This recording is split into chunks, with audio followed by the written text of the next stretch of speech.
असम में कल होने जा रहे 39 सीटों के लिए प्रचार थम गया। दूसरे चरण में हर किसी की निगाह बराक वैली पर है, जहां से 3 जिलों की 15 सीटों पर कल मतदान होने जा रहे हैं।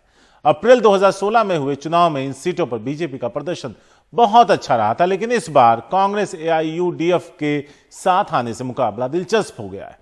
सिलचर से संदीप चक्रवर्ती और रतनदीप चौधरी की रिपोर्ट।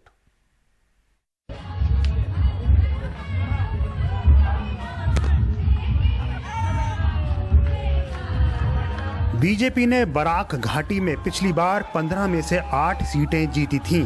अब इन्हें बचाए रखने की लड़ाई तीखी है।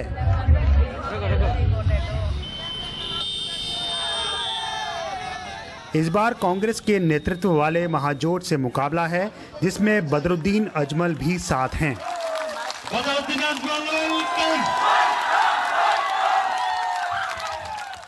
This time around, Bharatiya Janata Party will sweep the polls in Barak Valley and come out trumps.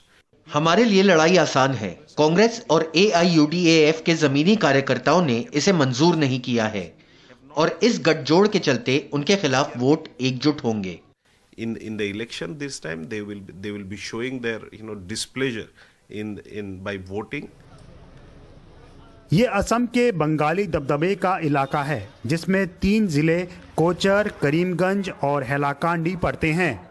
Barack घाटी में हिंदू मुस्लिम वोटों की तादाद मोटे तौर पर बराबर है। वोटर भी मानते हैं ध्रुवीकरण होगा।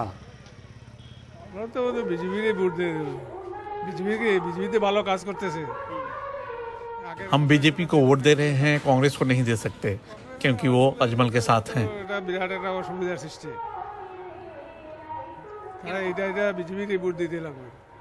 जो मुस्लिम वोट जो है ना, वो इस बार आगे जैसा नहीं मिलेगा। किसको नहीं मिलेगा? लगता है बीजेपी को, तो इसलिए बोल रहा हूँ थोड़ा टक्कर होगा इस बार, इतना इजीएस्ट नहीं होगा। सिर्फ बंगाल में ही नहीं, खेला हवे असम के बराक वैली में भी इस चुनाव का सबसे बड़ा स्लोगन है।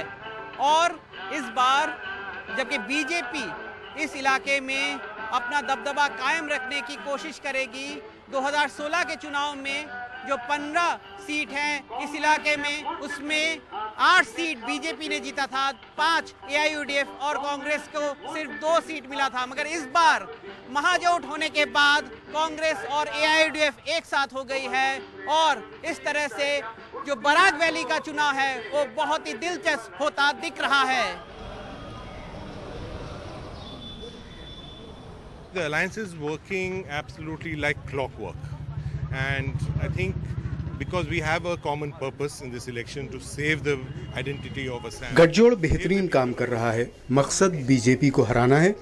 वो ध्रुवीकरण की कोशिश कर रहे हैं, लेकिन इस बार असम में ये काम नहीं करेगा। It's working very well, and the BJP tries to polarize, tries to do all sorts of other tactics, but it hasn't worked in Assam.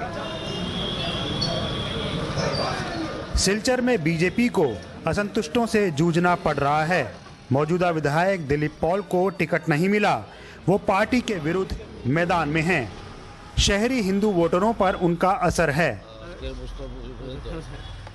अभी जो असम में जो भाजपा चल रहा है, ये बीजेपी नहीं है, ये डुप्लीकेट बीजेपी। मैं पहले बहुत बार बोल चुका हूँ, ये सिंडिकेट लॉबी का बीजेपी पूरा कंट्रोल कर लिया, पार्टी को ख़त्म कर दिया। पार्टी को असम में हम लोग जनता इतना उम्मीद लेके पार्टी को वोट दिया था स्लो में, लेकिन यहाँ में देखा नया जो बीजेपी जैसे 6-7 साल पहले कांग्रेस से आया है, कोई BJP का आया है, कोई दूसरा दल से आया है, ये लोग पूरा पार्टी को कब्जा कर लिया। ये भाजपा का जो वोटर्स है ये पसंद नहीं कर रहा है। ये इवन भाजपा का जो कार्यकर्ता है, लाखों कार्यकर्ता है, ये भी पसंद नहीं कर रहा है ये सब चीज़।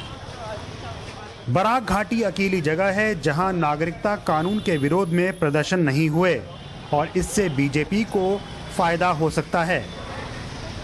तो बराक घाटी में पार्टियों ने ताकत लगा रखी है। काफी कुछ इस पर निर्भर करता है कि वोटों का ध्रुवीकरण कितना और किस तरह होता है। सिलचर से रतनदीप चौधरी की रिपोर्ट, NDTV इंडिया।